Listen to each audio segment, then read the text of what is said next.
अध्यक्ष महोदय, मी आपल्या निदर्शनास एक पॉइंट ऑफ इन्फॉर्मेशनद्वारे शासनाच्या जमिनीची विल्हेवाट कशी लावली गेली एवढाच एक विषय आहे। अगदी अध्यक्ष महोदय, मौजे मासळ तालुका कल्याण जिल्हा ठाणे येथे ज्या मारळ सामुदायिक शेती सहकारी संस्था यांना शासकीय जमीन 63 एकर ही जमीन त्या संस्थेला शेती करायसाठी 2008 मध्ये जिल्हाधिकारी तत्कालीन झेंडे यांनी त्यांना ती जमीन अध्यक्ष महोदय दिली होती।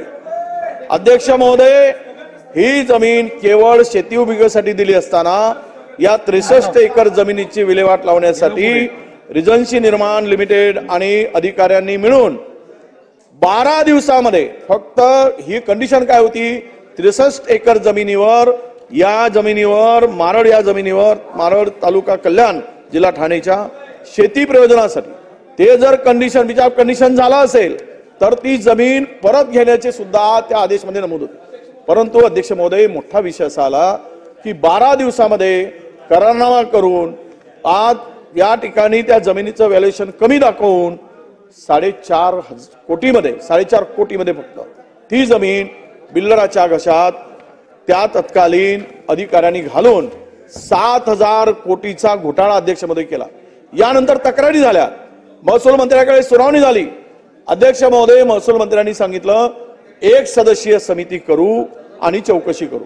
अध्यक्ष महोदय, 3 महिने झालेत, ती चौकशी पूर्ण झाली नाही, पुन्हा मुदत वाढवून दिली आणि ती मुदत वाढवत आज तिथे या 63 एकर जागेचा पूर्ण ताबा, शासकीय जमीन, सरकारी जमिनीचा ताबा बिल्डरांनी घेतला आणि यातून अध्यक्ष महोदय 30,000 कोटी रुपये हा बिल्डर कमवणार आहे। अध्यक्ष महोदय, म्हणून माझी विनंती आहे, या प्रकरण जे चौकशीचे आदेश महसूल मंत्र्यांनी दिले ते 1 महिन्याच्या आत ती चौकशी पूर्ण करून घ्यावी आणि ज्या कंडिशन मध्ये शेती दिली, जागा दिली, त्याची ते कंडिशन किंवा ज्या नियमानुसार अटी आणि शर्तीचा भंग झाल्यामुळे ती जमीन परत महसूल विभागाकडे, शासनाकडे जमा करावी, ही माहिती म्हणून आपल्याकडे देतोय। मोठं प्रकरण आहे, आपण शासनाला सूचना करून 1 महिन्याच्या आत चौकशी करावी एवढे निर्देश द्यावेत अशी विनंती आहे।